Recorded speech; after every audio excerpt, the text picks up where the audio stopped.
ሰላም የተከበራችሁ የጤና ማህደር ቲዩብ ተመልካቾቼ እንደምን ቆይታችኋል? ምንጊዜም በተለያዩ የጤና ትምህርቶች የማቀርባቸውን ትምህርታዊ የጤና መረጃዎች የምትከታተሉ የቻናሌ ቤተሰቦች እንደከዚህ ቀደም ሁሉ ዛሬም አዲስ መረጃ ይዤላችሁ መጥቻለሁ። ዛሬ ደግሞ ውሃን በባዶ ሆድ መጠጣት ለጤና ያለው ጥቅም እናያለን። እንግዲህ እናንተም ደግሞ የምለቃቸውን የጤና መረጃዎች ዳግም ለማግኘት ከፈለጋችሁ የሰብስክራይብ እና ላይክ ምልክቷን አንድ ጊዜ ነካ ማድረጋችሁ እንዲሁም ኮሜንት መጻፋችሁ እንዳትዘነጉላለሁ። እስከ ፍጻሜያችን ድረስ መልካም ቆይታ ይሁንላችሁ። በባዶ ሆድ ውሃ የመጠጣት ልምድ ከጥንት ጀምሮ በተለያዩ የዓለም ባህሎች በተለይም በጃፓን የጤና ስርዓት ውስጥ ተቀባይነት ያለውና የሚተገበር የጤና ስትራቴጂ ነው። ይህ ቀላል ልማድ በየቀኑ ጠዋት ከእንቅልፎ እንደተነሱ ምንም ነገር ሳይበሉ ወይም ሳይጠጡ ከንጹህ ውሃ ጋር ቢያንስ 1 ወይም 2 ብርጭቆ ለብ ያለ ውሃ መጠጣት ያካትታል። ብዙዎቻችን ቀኑን የምንጀምረው በቡና ወይም በሻይ ቢሆንም የንጹህ ውሃ አስማት ለሰውነታችን የውስጥ ስርዓት ወሳኝ የሆነ የማንቃት ጥሪ ይልካል። ይህ ልማድ የጠቅላላ የጤናችንና ደህንነታችንን ለማሻሻል የምንጠብቀው በላይ ትልቅ ሚና ይጫወታል። ታዲያ በባዶ ሆድ ውሃ መጠጣት ለምን አስፈላጊ ነው?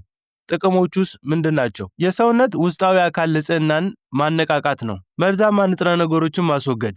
ውሃ መጠጣት ኩላሊታችንን በማነቃቃት የሰውነት የንጽህና ሂደትን ያፋጥነዋል። በሌሊት ሰውነታችን መጠገኛና ራስን የማጽዳት ሥራ ስለሚያከናውን መርዛማ ንጥረ ነገሮችና ቆሻሻዎች ይሰበሰባሉ። ጠዋት በባዶ ሆድ መጠጣት እነዚህ የተሰበሰቡ መርዞችን በሽንት አማካኝነት በፍጥነት በብቃት ከሰውነት እንዲወጡ ይረዳል። ይህም ሂደት ይደገፋል። ሁለተኛው የአንጀት እንቅስቃሴን ማነቃቃት ነው። ከእንቅልፍ በኋላ የሚመጣውን ውሃ የአንጀት እንቅስቃሴ ያነቃቃል። ይህ ደግሞ በምግብ መፈጨት ስርዓት ውስጥ የተሸከመውን ቆሻሻ በፍጥነት ወደ መውጫ እንዲገፋ ያደርጋል። በውጤቱ የሆድ ድርቀት ይከላከላል። መደበኛ የአንጀት እንቅስቃሴ ለጤናማ የምግብ መፈጨት ቁልፍ ሲሆን በባዶ ሆድ ውሃ መጠጣት ይህንን ሂደት ለማስተካከል ቀላሉ መንገድ ነው። ሜታቦሊዝም ለማሻሻልና ክብደትን መቀነስ መርዳት ነው። የሜታቦሊዝም ፍጥነት መጨመር።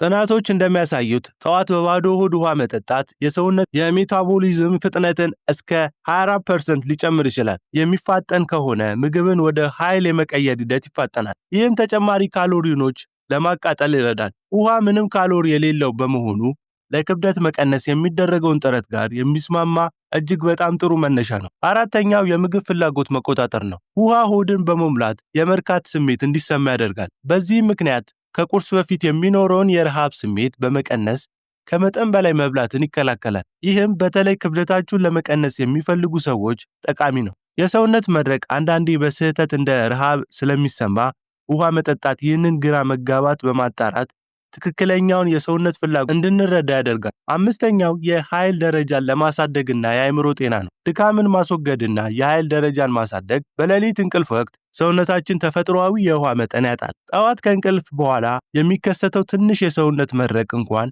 የኃይል ማነስ እና የድካም ስሜት ሊያስከትል ይችላል። በባዶ ሆድ ውሃ መጠጣት ይህንን ድርቀት በፍጥነት ማካካስ ይችላል። ውሃ በደም ውስጥ የሚገኙ ቀይ የደም ሴሎችን በማሳደግ ኦክሲጅን ወደ ሁሉም የሰውነት ክፍሎች በፍጥነት እንዲዳረስ ይረዳል። ይህም አጠቃላይ የኃይል መጠኑን ያሳድጋል። ስድስተኛው የአእምሮ ስራን ማሻሻል ነው። አእምሮአችን ከ75% በላይ የሚሆነው በውሃ ነው። ትንሽ የውሃ ማጣት እንኳን የአእምሮ ስራ ትኩረትና የማስታወስ ችሎታን ሊቀንስ ይችላል። ቀኑን በውሃ መጀመር የአእምሮ በቂ ውሃ ማግኘትን ያረጋግጣል። በዚህም ትኩረታችንን፣ ንቃታችንንና የመስራት ብቃታችንን ይጨምራል። ሰባተኛው የቆዳ ጤናና የመከላከል አቅሙ ነው። የቆዳ ጤናና ውበት። ውሃ ለጤናማ ቆዳ አስፈላጊ ነው። በባዶ ሆድ የምንጠጣው ውሃ በሰውነት ውስጥ የተከማቹ መርዛማ ንጥረ ነገሮችን በማስወገድ የቆዳ ችግሮችን ለምሳሌ እንደ ብጉርና የቆዳ መድረቅን ለመቀነስ ይረዳል።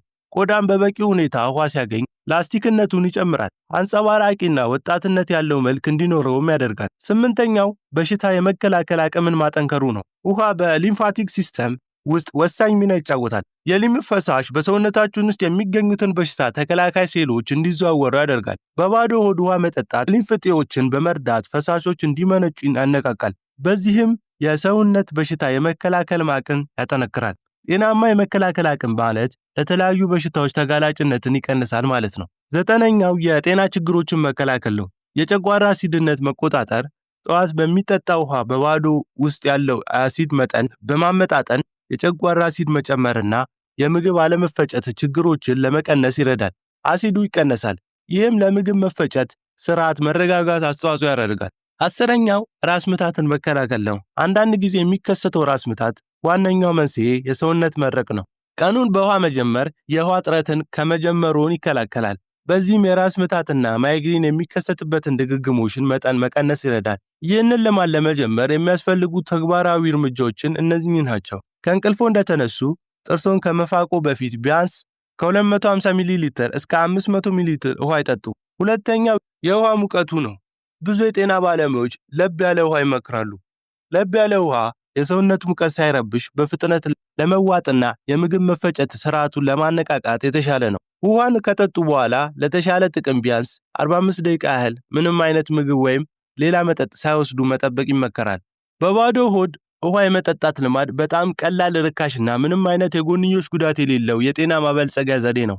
ይህ ልማድ የሰውነት ንጽህና ከመጠበቅ አንስቶ ሜታቦሊዝምን በማፋጠን የኃይል ደረጃን ከፍ በማድረግ እንዲሁም በሽታ የመከላከል አቅምን በማጠንከር ለጠቅላላ ጤና ትልቅ አስተዋጽኦ ያደርጋል። ጤናማና ንቁ ቀን ለመጀመር ከፈለጉ የንጋት ውሃ ልማድን ዛሬውኑ ይጀምሩ። ሰውነቱ ያመሰግኖታል። ስለ ባዶ ሆድ ውሃ የመጠጣት አስደናቂ ጥቅሞች በዝርዝር ተመልክተናል። ይህ ቀላል ልማድ ሜታቦሊዝምን ከማሻሻል ጀምሮ የሰውነት መርዝ የማስወገድ ሂደት እንደሚደግፍና ለቆዳ ውበት ጭምር አስተዋጽኦ እንደሚያደርግ ተረድተናል። ጤናማ ሕይወት ለመኖር የሚደረገውን ጉዞ በትላልቅ ለውጦች ብቻ ሳይሆን እንደ ንጋት ውሃ የመጠጣት ባሉ ቀላል ወሳኝ እርምጃዎች ጭምር መሆኑን ያስታውሱ። በዛሬው ቪዲዮ የነበረን ቆይታ ይህንን ይመስል ነበር። ጠቃሚ ሆኖ ካገኙት ላይክ ያድርጉት። ከዚህ በፊት ካልተመዘገቡ ሰብስክራይብ ቤተሰብ ይሁኑና የደወል ምልክቷን በመጫን አዲስ ቪዲዮ ስንለቅ ይደርሶታል። በሚቀጥለው ቪዲዮ እስከምንገናኝ ድረስ ቸር ይቆዩ።